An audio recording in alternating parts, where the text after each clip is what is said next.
द्वितीय खंड प्रथम भाग और अध्याय नंबर 3 अध्याय 2 तीसरा अध्याय। कहाँ बैठ गया? आ गया? चूहे की तरफ पिछ भी जाता है किसी का। बैठ। तो हमारे प्रश्न चल रहा है इसमें मुक्ति पद का, मुक्ति लोक का। कल गोपाल जी कह रहे थे मुक्ति लोक की क्या विशेषता थी, क्या विशेषता थी वहां की? भिन्ना भिन्ने महासिद्ध सूक्ष्म सूर्य मिवांशु भी वृतम भक्तेरिव लोक आलोक्य कदापि प्रियते मन। कल कहा था उन्होंने, मैंने यह देखा उस मुक्ति लोक में जो वहां के ईश्वर थे महाकाल,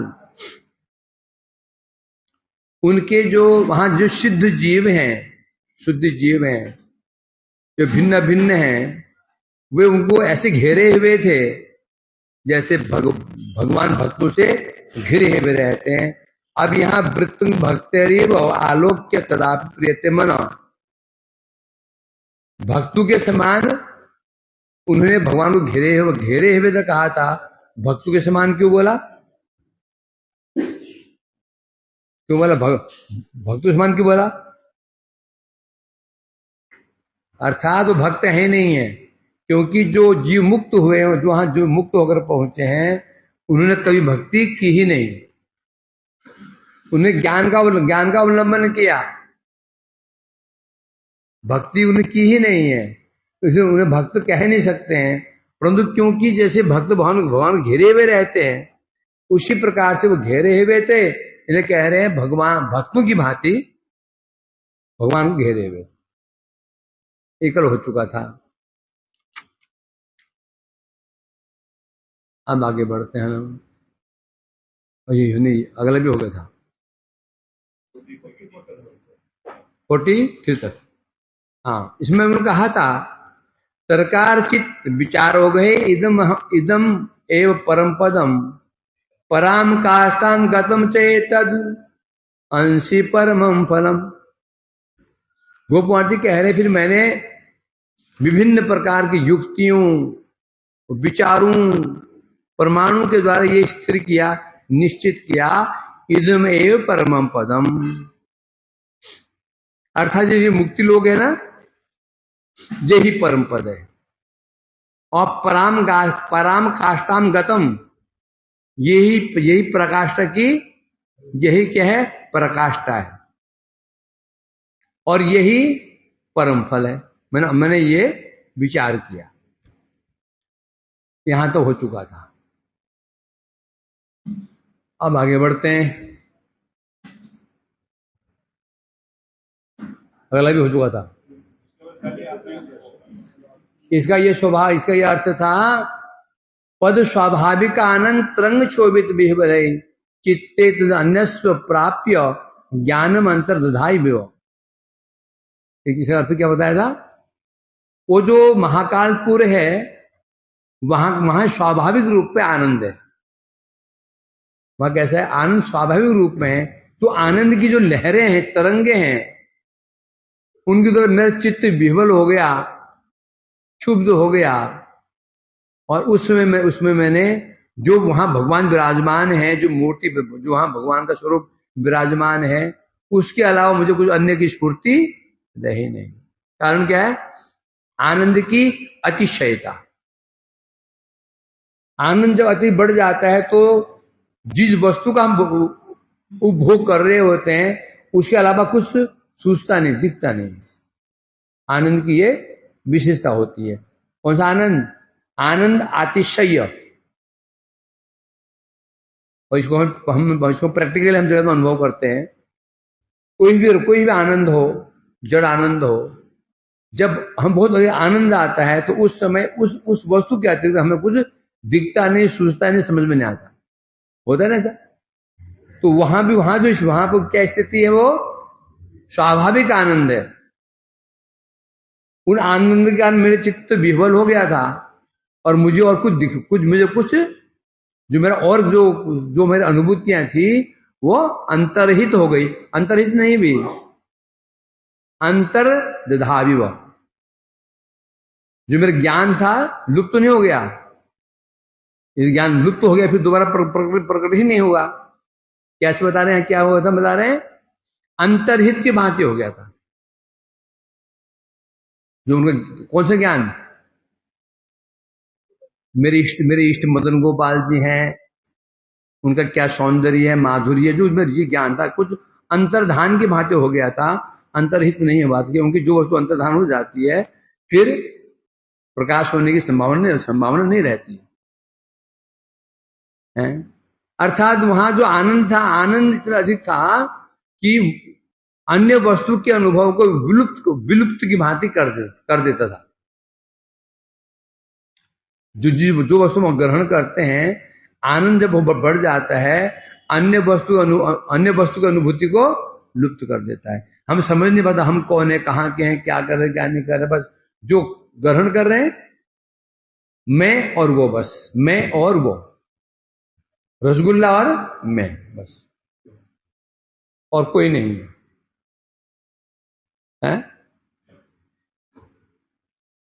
आगे यहां तो हो चुका था। श्रीमन महाभागवतोपदेशतः सन्मंत्र सेवा बलतो न केवलम लीना कदाचित निज पूज्य देवता पादाब्ज साक्षात अवलोक लालसा। अब यहां पर मानो मास्टर ब्राह्मण ने कहा, जब वहां इतना अधिक आनंद होता है, उस आनंद में जो डूब जाता है तो उसको अन्य वस्तु की स्मृति रहती ही नहीं है। क्या आपके साथ ऐसे हुआ? आपके साथ ऐसे क्यों नहीं हुआ? आप जब वहां पहुंच गए थे फिर आपको मदन गोपाल की स्फूर्ति कैसे रही, स्मृति कैसे रही? इसका तात्पर्य यह होगा आपको आनंद मिला ही नहीं। यदि आनंद मिला होता तो आप भी भूल जाते सब कुछ। तब कह रहे हैं आनंद तो मिला था भाई, वो स्थान किसका? वो स्थान आनंद का स्थान है। स्थान का प्रभाव होता है। स्थान दुख का स्थान हो तो वहां दुखी मिलेगा, जो स्थान आनंद का हो तो आनंद ही मिलेगा, चाहो ना चाहो मिलेगा आनंद, है ना। इसलिए कह रहे हैं यहां पर वो आनंद का स्थान तो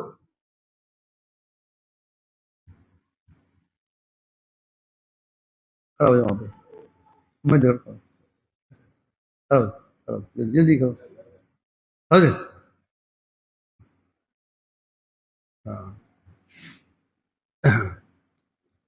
क्या करता मैं, स्थान जैसा होता है प्रभाव हम पर वैसा ही पड़ता है। स्थान सात्विक को हम पर सात्विक प्रभाव पड़ता है, तामसिक प्रभाव पड़ता है, राजसी प्रभाव पड़ता है। मंदिर में है हम पर प्रभाव एक प्रकार का प्रभाव पड़ रहा है ना। चले जाओ यहां से थोड़ा सा आगे, कहां चले जाओ, प्रेम मंदिर पहुंच जाओ, आगे पहुंच जाओ। हमारा व्यवहार, हमारा स्वभाव एक प्रकार का हो जाएगा। पहुंच जाओ निजामुद्दीन स्टेशन पे दिल्ली, हमारा प्रभाव और अन्य प्रकार पड़ जाता है। बॉम्बे पहुंच जाओ, बस जो हम बॉम्बे में जो हमारा, जहां पर जो हमारा स्वभाव है, जो हमारा भाव है, वो वहां पर नहीं हो पाएगा। माला वही, तुम वही हो, माला वही है, वही माला कर रहे हैं। यहां माला करेंगे भाव अलग होगा। बिहारी से चले जाओ, बिहारी मंदिर में नहीं, बिहारी की भीड़ में, बिहारी की भीड़ में घुस जाओ, भाव अलग। दिल्ली पहुंच जाओ, भाव अलग। सात्विक स्थान में जाएंगे, ऑटोमेटिक सात्विक भाव रहता है ना। भाव नहीं, स्थानीय नहीं, काल का प्रभाव पड़ता है। स्थान, काल और पात्र, इसका हम पर प्रभाव पड़ता है। प्रातःकाल क्या होता है, सात्विक होता है। एक दुष्ट व्यक्ति भी प्रातःकाल लड़ाई बड़ाई नीचे हाथ क्या बोलता है, या सुबह सुबह दिमाग खराब मत कर। क्या बोलते हैं, सवेरे सवेरे दिमाग खराब मत कर, दिन में करना अभी नहीं। बोलते हैं ना दिन में सुबह सुबह दिमाग खराब मत कर। तो दुष्ट व्यक्ति भी जो होता है ना प्रातःकाल, वो भी समय सात्विक है, काल सात्विक है, वो भी सात्विक प्रभाव रहता है। दिन बढ़ता है तो राजसिक, विभिन्न कामनाएं। सुबह सुबह उठते ही शायद कोई व्यक्ति विभिन्न प्रकार के पकवान खाने की इच्छा करे। अभी सो के उठा है, उठते ही इच्छा हो सकती है कि मैं हलवा पूड़ी और कचौड़ी पकौड़ी खाऊं, नहीं हो सकती, नहीं होगी उसकी, है ना। जो दिन चढ़ा 11-12 बजे, अब लोभ बढ़ना शुरू हो गया, ये खाऊं वो खाऊं, ये करूं वो करूं। जैसे संध्या के पश्चात तामसिक काल, अब क्रोध बढ़ना। जो जो जो लड़ाइयां होती हैं गांव में, वो सब शाम की बात होती है। गांव में रहे हो गया नंदकिशोर जी, लड़ाई जो होती है वो शाम की बात होती है ना। वो अपने घर के बाहर खड़ा हो गया, वो बाहर खड़ा हो गया, सामने खड़ी हो गई, देख गाली गलौज, ले लगे। फिर अंदर गई, वो चावल चलाने गई, फिर बाहर आई, फिर गाली लगी, फिर आधा चावल जल रहा है, फिर अंदर गई। बड़ा तमाशा, बड़ा आनंद, देखना आनंद होता है। और तो लड़ती ना, वो अपने घर के आंगन में खड़ी है, वो वहां खड़ी हुई है, लड़ते लड़ते आधा चावल चूल्हे में चावल चढ़ाया हुआ है, जाती है उसको चलाने के, फिर आती है, लगे रहते 2-2 घंटे लगे रहते हैं। तो संध्या काल देखना, संध्या काल में गुस्सा बहुत जल्दी जाता है। प्रातःकाल गुस्सा कब जल्दी नहीं आता, आदमी अपना कंट्रोल करता है। संध्या के पश्चात तामसिक काल होता है, जल्दी क्रोध होता नहीं होता ऐसा, तो प्रभाव पड़ता है इसका। तो ये कि उसी प्रकार से जो वो स्थान था, स्थान मुक्ति पद है, आनंद का स्थान है। आनंद तो होना ही था, परंतु उस आनंद में मैं डूबा क्यों नहीं।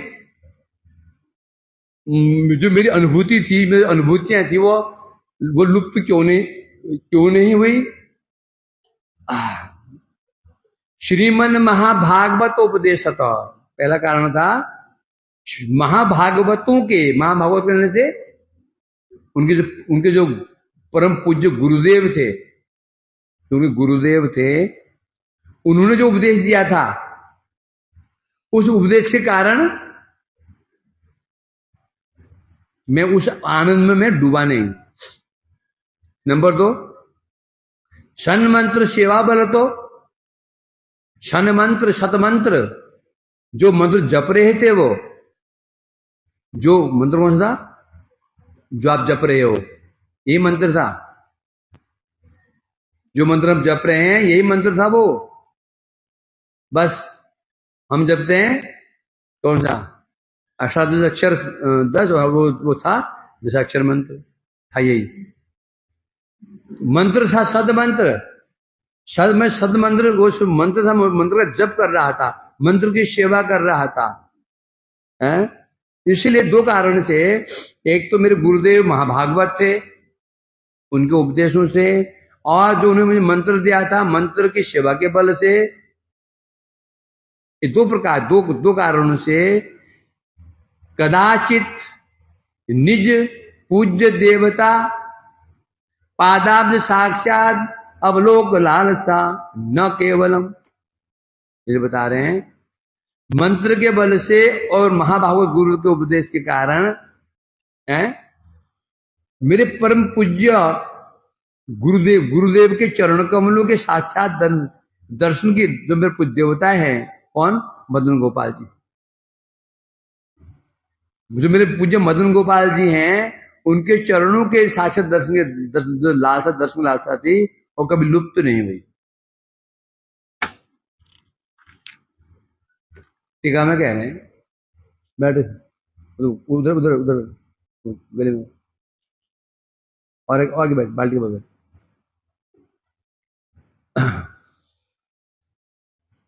टीका में कह रहे जो मुक्ति पद कैसा था, बोलते सब कुछ विस्मरण कराने वाला था, सब कुछ विस्मरण में जो वहां के जो ईश्वर हैं उन ईश्वर के अलावा सब कुछ वो भुलाने वाला था, ऐसा आनंद था।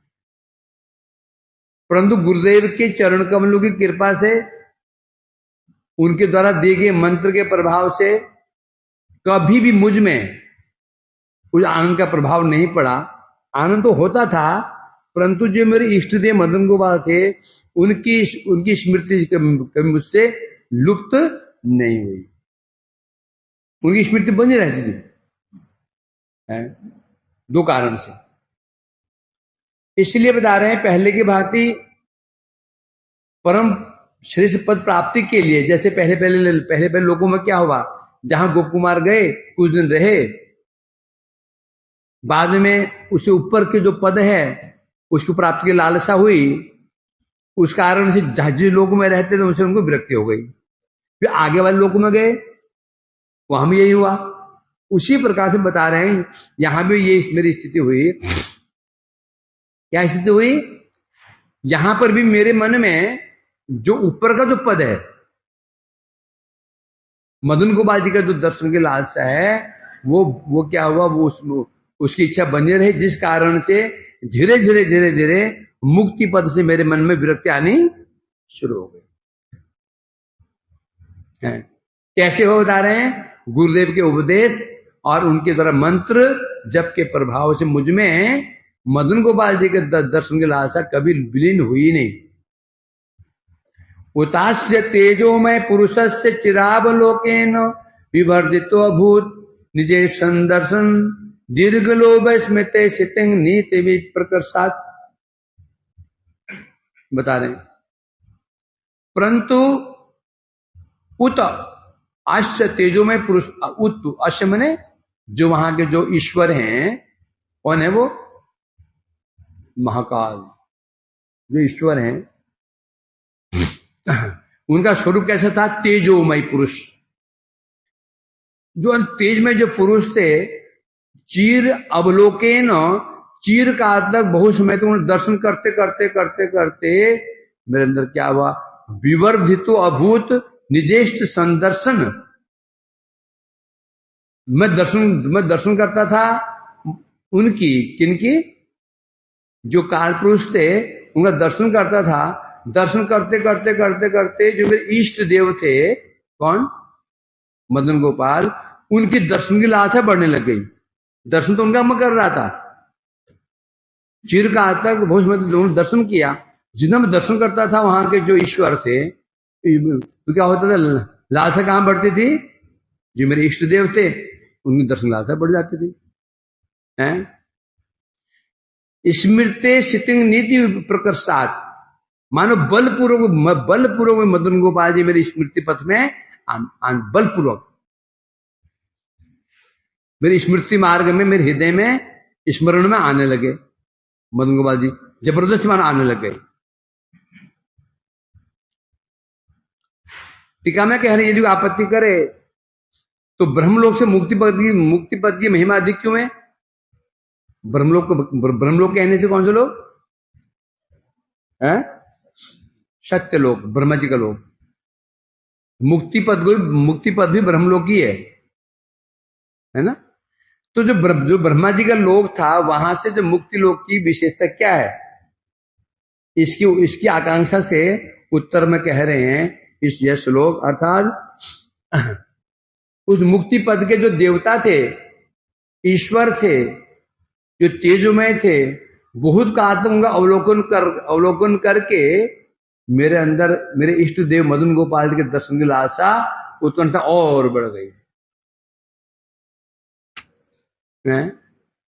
यद्यपि अब बढ़ गई, ऐसा लगता है कि बढ़ गई, ऐसा लग रहा है जैसे कभी वो उत्कंठा क्या हो गई थी, खत्म भी हो गई थी। तो खत्म नहीं हुई, कभी खत्म तो कभी हुई नहीं हो, लुप्त तो कभी हुई नहीं है, बल्कि क्षण प्रतिक्षण वो स्मृति बढ़ने लगी। मन स्मृति, मन की वृत्ति विशेष है। मन की वृत्ति क्या है? मन का कारण क्या? मन का कार्य क्या है? स्मरण करना, चिंता करना। मन का कार्य चिंता, मनन करना। मन की वृत्ति है मनन करना, माने स्मरण करना, किसी वस्तु का चिंतन करना, बस। इसलिए मन की क्रिया जो होती नित्य नहीं होती। जो मन का मनन होता है और परिवर्तनशील होता है, परंतु यदि मनन दीर्घ काल तक किया जाए, वो मनन फिर क्या बन जाता है, तब वो क्या बन जाता है, वो भाव को प्राप्त कर लेता है। क्या हो जाता है, फिर वो जब चित्त तक पहुंच जाता है, फिर उसे निकालना आसान नहीं होता।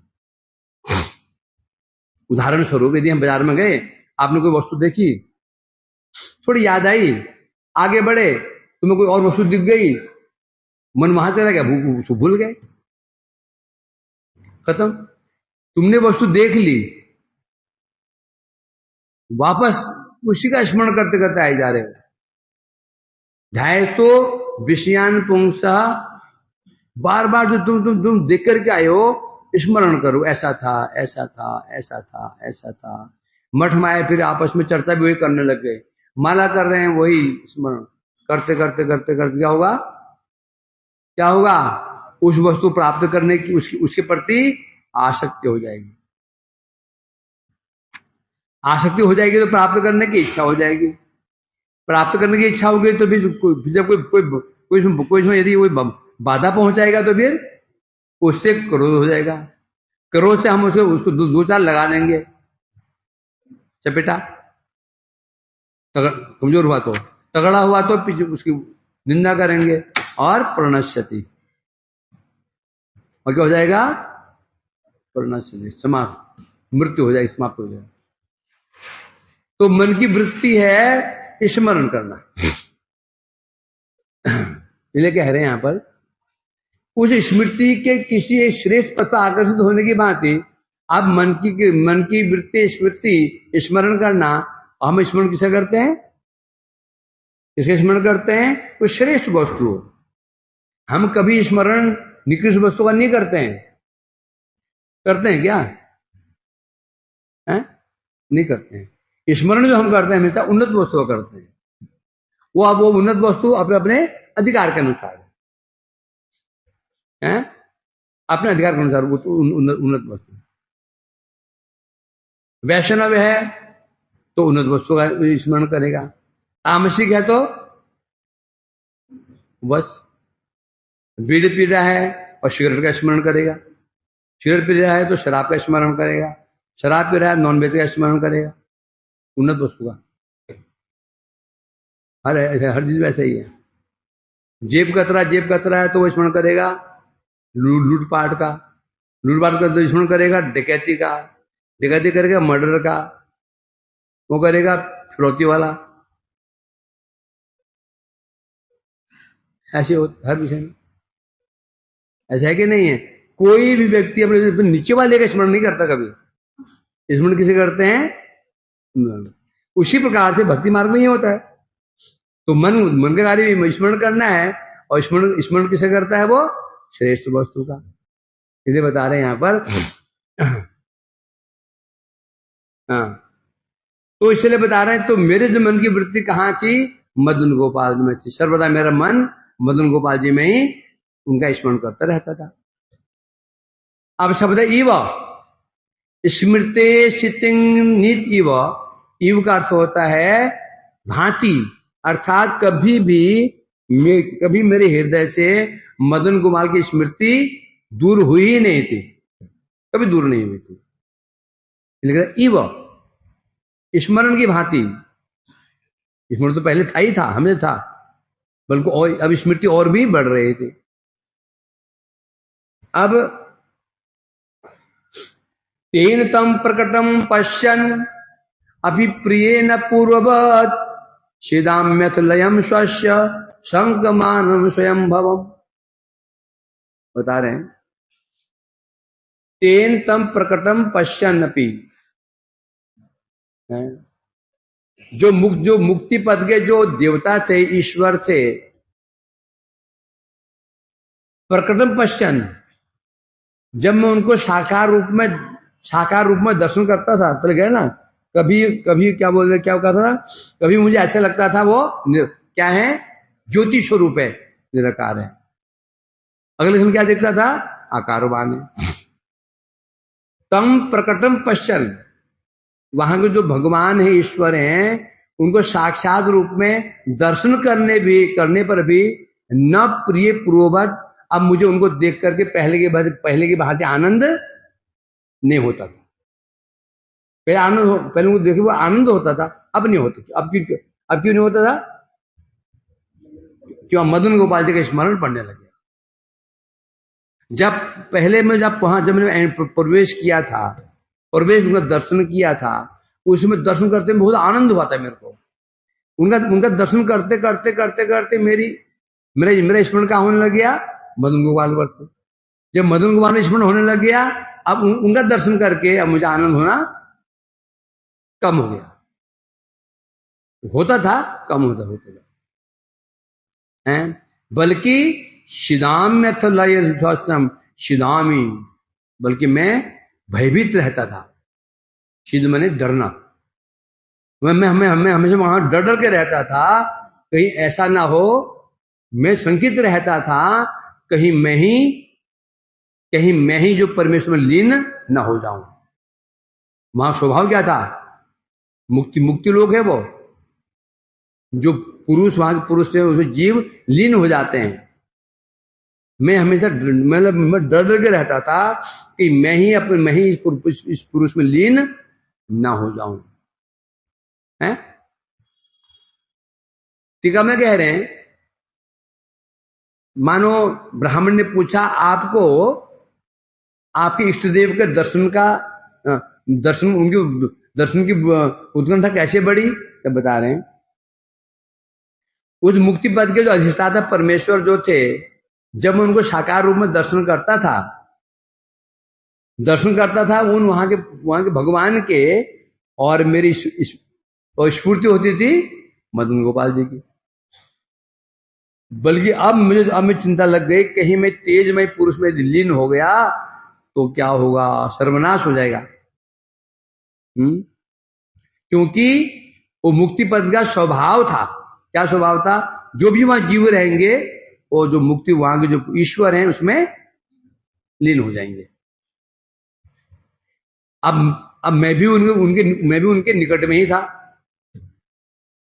मैं विचार करता, यदि मैं इनमें लीन हो गया तो चिरकाल के लिए अपने इष्ट देव के दर्शन की मेरी आशा नष्ट हो जाएगी। वहां स्वभाव ही है, जो उनके निकट में रहेंगे उसकी क्या होगा? वो लीन हो जाएगा। यदि मैं भी लीन हो गया तो क्या हो जाएगा? मेरी जो लालसा से आशा है दर्शन मदन गोपाल के, वो दूर हो जाएगी। इसलिए मैं हमें दुख से भयभीत रहता था, कहीं ऐसा ना हो जाए।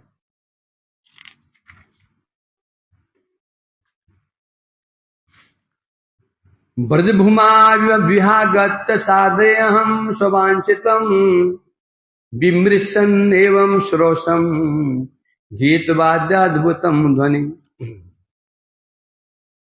मेरे मन में हमेशा एक ही विचार रहता था, ब्रज भूमो यहाँ आगत्य साधयम शुभांचितम, कब मैं ब्रज भूमि में जाकर के अपना अभिष्ट साधन करूंगा।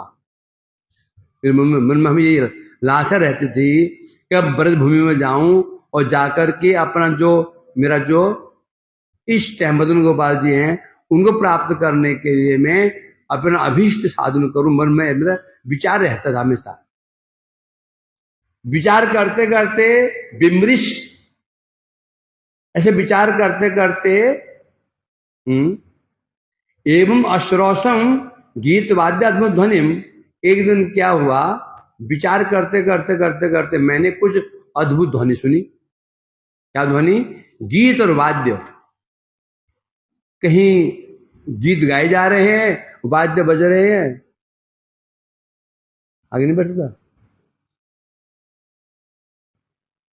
तो मैं विचार कर ही रहा था, मेरे कानों में अद्भुत ध्वनि गई, जैसे कहीं बहुत सारे वाद्य बज रहे हैं और गीत गाए जा रहे हैं। मेरे कानों में बात गई। ठीक है, मैं कह रहे हैं, मेरे मन में एक ही लालसा रहते, मैं ब्रजभूमि लौट करके जाऊं अपना साधन करूं और जो इष्ट देव का दर्शन करूं। ये चिंता करते करते मैं कुछ आगे बढ़ा, मेरे कानों में एक गीत वाद्य की अद्भुत ध्वनि सुनाई पड़ी है। अब यहां पर विशेष ध्वनि के द्वारा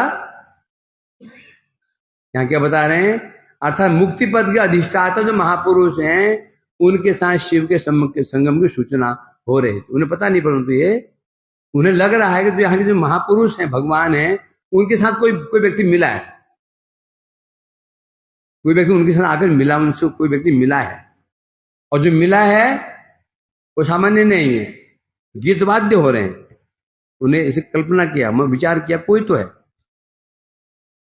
तो यहां पर क्या देखा जा रहा है, यहां मिलन किसका होगा, जो वहां के महापुरुष है और शिव। अब शिव जी आए हैं, अब शिव जी की एंट्री हुई है मुक्ति लोक में। हृष्टो अहम परितपश्यं विशारूणम व्यलोकयम कमप्य ऊर्ध्वपदात् तत्रायांतम सर्व विलक्षणम। मैं आगे गया, बड़ा जब ध्वनि सुने आगे गया तो मैंने देखा अद्भुत दृश्य देखा वृष आरूढ़म। मैंने देखा कि कोई व्यक्ति वृष बैल पर बैठा हुआ है। सर्व विलक्षणम, समस्त प्रकार से जो विलक्षण था, जितने सद्गुण हो सकते थे, कोई पुरुष उस बैल पर बैठ करके ऊर्ध्व पदार्थ ऊपर के लोग से तत्र आयांतम, ऊर्ध्व लोक ऊपर के लोग से तत्र वहां पर आयांतम आ रहे थे। कैसे थे वो, बैल पर बैठे हुए थे। मुक्ति लोक से ऊपर का लोग था, उसे बैठ करके बड़े आनंद से नीचे आ रहे थे। साथ में उनके परिकर भी थे, कोई वाद्य बजा रहा है, कोई मृदंग बजा रहा है, कोई पखावज बजा रहा है, कोई गीत गा रहे हैं, नीचे आ रहे हैं। तो मतलब मैंने देखा टीका में कोई व्यक्ति ऊपर से उतर रहे हैं, कैसे थे, विलक्षण मतलब विशेष लक्षण, अद्भुत। कहां से उतरे वो, ऊर्ध्व पदार्थ, ऊर्ध्व में ऊपर, मुक्ति लोक के ऊपर से जो कोई लोग था उस लोग से नीचे उतर रहे हैं। अब यहां क्या बताया, कम अपी, कोई, यहां कोई क्यों कह रहे हैं, क्योंकि अभी तक गोपाल कहते हैं मुझे पता नहीं था कि शिव जी हैं। मन माथुर ब्राह्मण ने पूछा, आप कोई क्यों कर रहे हैं, आप शिव जी उतरे, शिव जी का नाम क्यों नहीं ले रहे हैं। मुझे पता नहीं था कि शिव जी भी हैं, ये शिव जी मुझे पता नहीं था, ये मेरे बाद में पता चला है। तो बैल में बैठ के आ रहे थे, कोई कम मतलब कोई व्यक्ति उतर रहे थे। उनकी मूर्ति कैसी थी, तो बता रहे हैं बैल पर बैठे हुए थे और समस्त प्रकार के सदलक्षण उनमें विराजमान थे।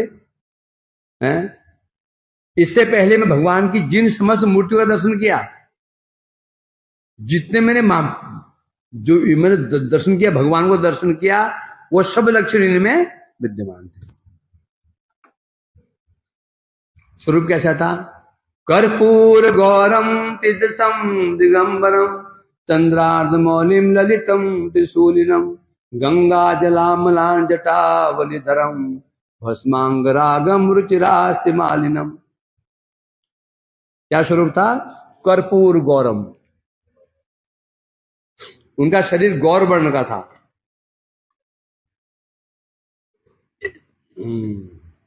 गौर वर्ण कहने से कर्पूर, कपूर होता है ना सफेद जलाने वाला, खाने वाला जलाने वाला, कर्पूर गौरम। उनका शरीर कैसा था, कर्पूर गौर वर्ण था। महापुरुष शरीर कैसा है, तप्त कांचन है ना, तो इनका कैसा है, कर्पूर गौरव में, कपूर के समान सफेद शरीर का। त्रिदृश्यम, तीन दृश्य हैं जिसमें नेत्र, तीन नेत्र थे। दिगंबरम, दिशाएं ही उनके अंबर थी, वस्त्र थे, अर्थात वस्त्रहीन थे। चंद्रार्ध मौलिम, मौली मने मस्तक पर कौन था? चंद्र, अर्ध चंद्र। ललितम त्रिशूलिनम, और कैसे परम सुंदर, और हाथ में क्या था? त्रिशूल, त्रिशूल धारण किए हुए थे। गंगा जल आमलान जटावली धर्म, और गंगा जल आमलान, उनके सिर पर बड़ी बड़ी जटाएं थी जो गंगा जल के द्वारा भीगी हुई थी। गंगा जल के द्वारा भीगी हुई उन जटाएं थी। भस्मांग रागम, अंगराग, उनका अंगराग क्या था? अंगराग माने लेपन। अंगराग क्या था उनका? भस्म अंगरागम। जो रुचिरास्ति मालिनम, और गले में सुंदर माला थी। क्या माला थी? अस्थि माला, हड्डियों की माला थी। ये सुंदर का बेस था। कर्पूर गौरम दिदिशम दिगंबरम चंद्रादि मौलिम। ये शिवजी चंद्रार्ध मौली कैसे है वे? है ना, गोपेश्वर महादेव का मंत्र क्या है? वृंदावन पते जय सोम सोम मौली। शिव जी का नाम क्या है? सोम मौली। क्या नाम है शिव जी का? सोम मौली। ये सोम नाम क्यों हुआ शिव जी का? ये सोम मौली कहां पर है? पर गुजरात में ही है, सोमनाथ जी।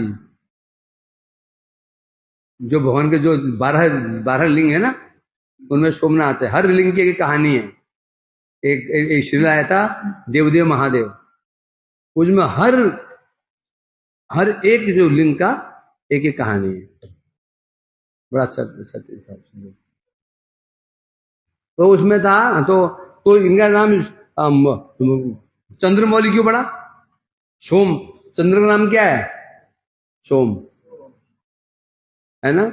ये सोम से सोमवार, चंद्र का दिन। हाँ,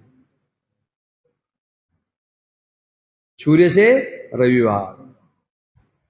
तो सोम मौली क्यों बता रहे हैं यहां पर? चंद्र आर्थ मौली क्यों पड़ा?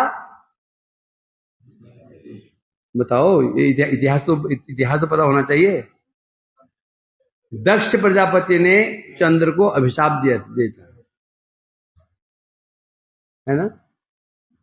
दक्ष ने अपनी 27 कन्याएं दी थी चंद्र जी को, चंद्रमा को। उसमें 2 प्रधान थी, एक रोहिणी और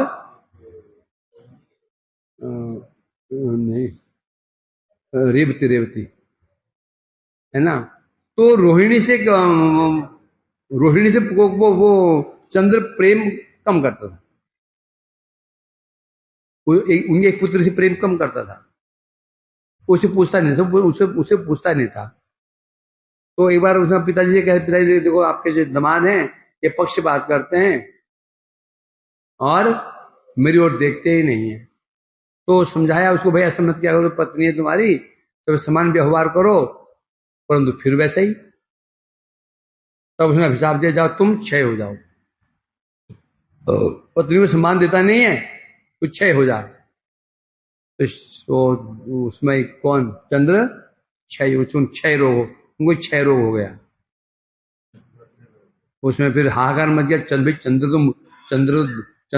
चंद्र क्या है? किसका देवता है? औषधियों का। औषधि कहां से निकलती है? चंद्र से निकलती है। अमृत वहां झड़ता है।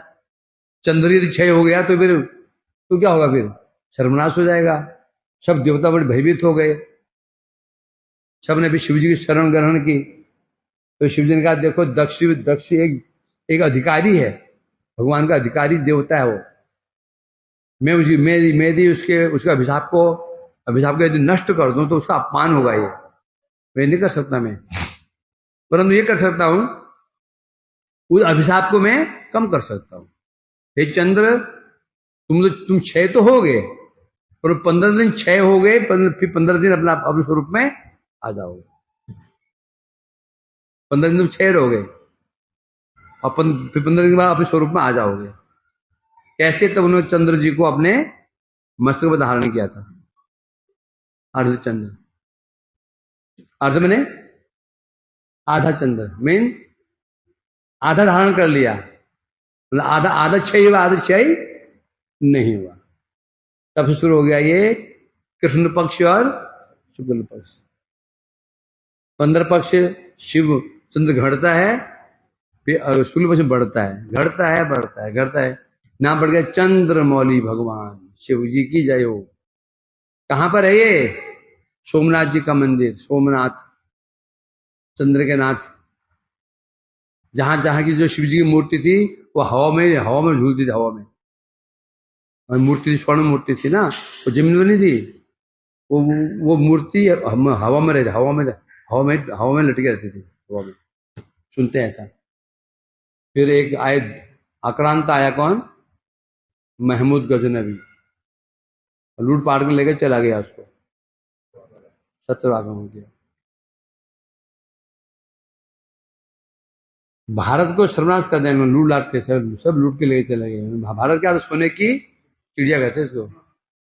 यहाँ सोने की चिड़िया करती है बसेरा, ये भारत देश है मेरा। क्या होगा ना, जहाँ डाल डालो में। हाँ, तो सोने की चिड़िया थी हमारे भारतवर्ष, अब सबसे गरीब हो गया। सब चिड़िया को वो लेके भाग के चले, लूट के लेके चले लोग हैं, अंडे लेके चले गए। तो इसलिए कह रहे हैं यहां पर, तो जो चंद्रमौली जो भगवान है उनका दर्शन किया। सिर पर अधर चंद्र था, 3 नेत्र थे और त्रिशूल धारण किया हुआ था, और शीश पर गंगा जी धारा निकल रही थी, जिससे उनकी जटाएं भीगी हुई थी। शरीर पर भस्म अंगराग था, गली में रुचिरास्ति अत्यंत सुंदर अस्थिमाला थी। रुचिर माने सुंदर, अस्थि मालिनम, गले में माला थी अति सुंदर। क्या सुंदर माला थी? अस्थियों की माला थी। अब 2 श्लोकों में शिव जी के स्वरूप का वर्णन कर रहे हैं। उनका वर्ण कैसा था? कर्पूर की भांति गौरव वर्ण, कर्पूर गौरव, कर्पूर की भांति गौरव। उनका शिव जी का मंत्र है ना, क्या? कर्पूर गौरव है।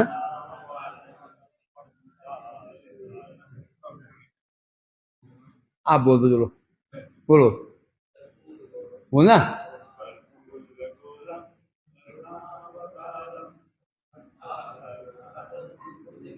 हाँ, वसंतम,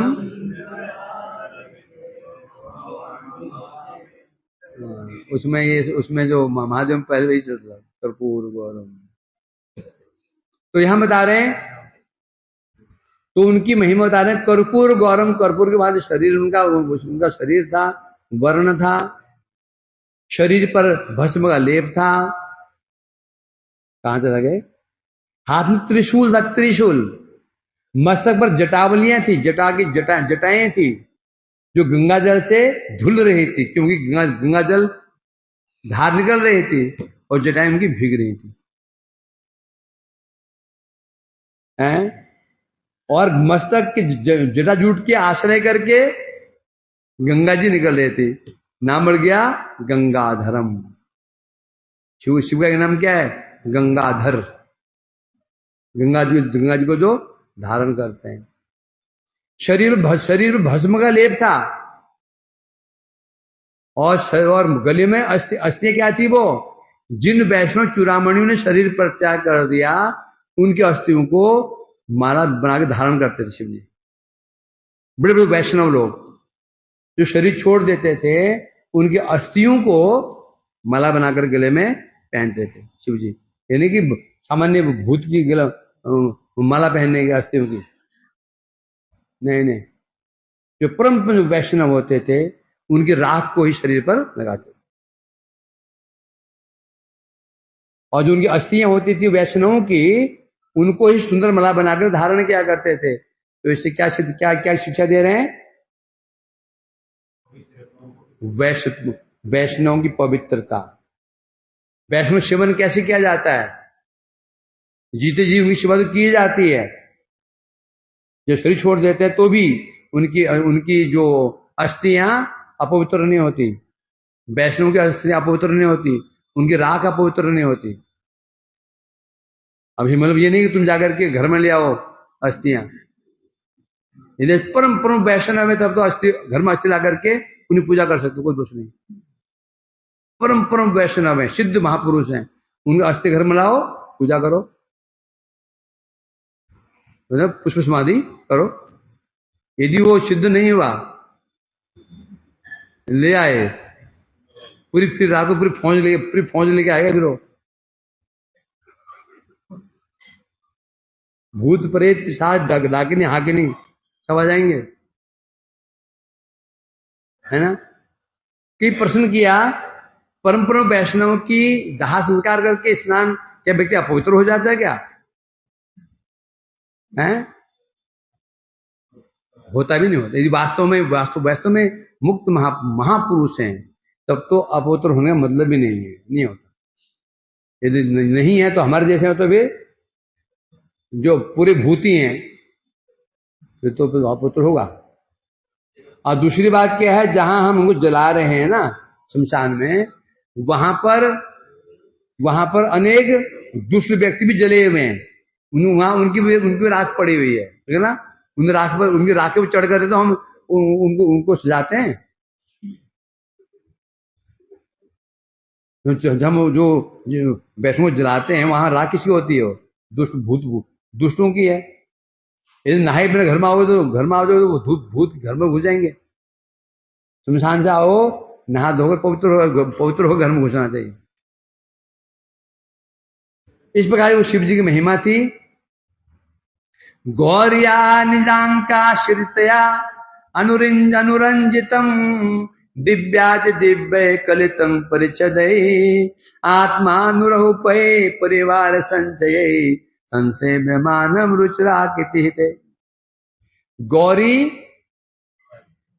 गौरी अर्थात निजांकाश्रित। गोदी में कौन थी? गौरी जी। गौरी जो थी उनके पार्वती देवी, उनके अंक में गोदी में थी अनुरंजितम। उन्हें गोदी में बैठ करके आनंदित हो रही थी। गोदी में बैठी अर्ध नारीश्वर कहा था ना वो राधिका जी ने। किंतु आलोच्यामी एकम अनुचितम हंगो पशुनाम पते, क्या देहार्धे स्वप्रियाम वहन बहुमताम यत्र न आगत। हे पशुपति, आपने एक गलती कर दी। कृष्ण जी कह रही है, एक गलती आपने कर दी, जो आप अपनी गोदी में अपनी अर्धांगी किसको लेकर के नहीं आए। शिव तो बनी चुके हैं। नील लोहितम वर्ण कैसे, कृष्ण शरीर का वर्ण कैसा है? लाल नीला है। उस पर चंद्रावली जी की जो अलता लगी हुई है शरीर पर, क्या हो गया? नील लोहित शिव, है ना। अर्धांगी इसलिए बता रहे हैं यहां पर। उनकी गोदी में कौन विराजमान थी? देवी पार्वती, और आनंदित हो रही थी। और दिव्याद दिव्य परिषदय कलितम, और शिवजी भी दिव्य परिच्छदय, दिव्य दिव्य द्रव्यों के द्वारा, वस्तुओं के द्वारा, चतुर छामर आदि के द्वारा क्या घिरे हुए थे। कोई चामर कर रहा है, कोई उनको छत्र पकड़े हुए, कोई चामर ढुला रहा है, कोई पंखा ढुला रहा है। और सेवानुरूप आत्मानुरूप परिवार संचय, आत्मानुरूप अपने अनुरूप सेवकों के द्वारा संक्षेप्यमानम, अपने अनुरूप ही सेवकों के द्वारा वो संक्षेपित हो रहे थे, पूजित हो रहे थे, हैं। और सेवक कैसे थे? रुचिर आकृति हितई, जो उनकी आकृति थी उन सेवकों की, क्या थी वो? रुचिर। उनकी आकृति तो और भी मधुर थी। किनकी? सेवकों की। कैसी मधुर थी? है ना, जब शिवजी की बारात निकली थी, शिव जी सब शादी करने पहुंचे थे गौ पार्वती जी के महल में। मेनका जो मैना जी तो बेहोश हो गए। किसी का सिर है तो धड़ नहीं है, धड़ नहीं है, धड़ नहीं है, इसके सिर सिर घूम रहा है। कोई पेट नहीं है, सिर है और पैर है, पेट ही नहीं उसका, नाच रहा है करके हैं। किसी का मुख बंदर का, किसी का सुअर का, किसी का मुख मगरमच्छ जैसा, जैसे बराती हैं शिव जी के हैं। और मैंने सोचा शिव जी यहाँ बड़े सुंदर, बरात बड़ी सुंदर होनी चाहिए, क्या सुंदर बरात होगी, देखने के लिए गई।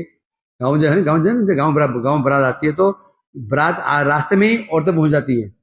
बरात गांव से बाहर ही होती है, वही रूप पहुंच जाते हैं बरात देखने के लिए। जब बरात को देखा और जब शिव जी आए थे क्या करने के लिए, वो पहले क्या करते हैं, संबंध तय करने में अच्छे थे। आज आए तो अद्भुत, सारा शरीर भस्म लगा होगा, जुटाएं घूम रही, जुटाएं और मत घूम रहे हैं, मतलब दूल्हा जैसा बरात भी वैसे। बेचारी बेहोश हो गई, मुझे शादी नहीं करनी है, कैंसिल शादी, विवाह कैंसिल।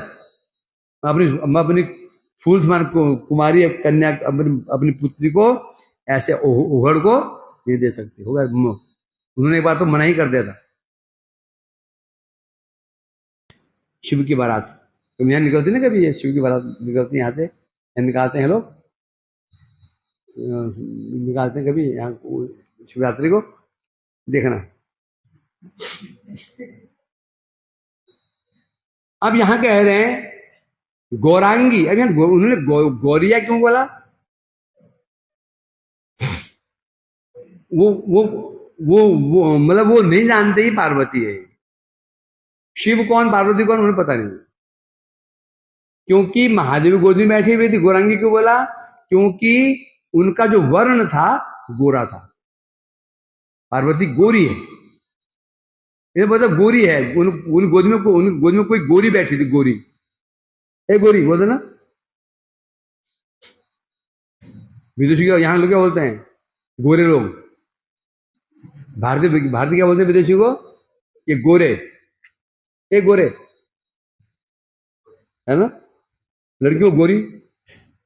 वो ये वही उन्हें पता नहीं ये पार्वती जी हैं, बस गोदी में बैठी हुई है, वर्ण गोरा है, इसलिए तत्व ज्ञान के अभाव में, वो तत्व ज्ञान नहीं है।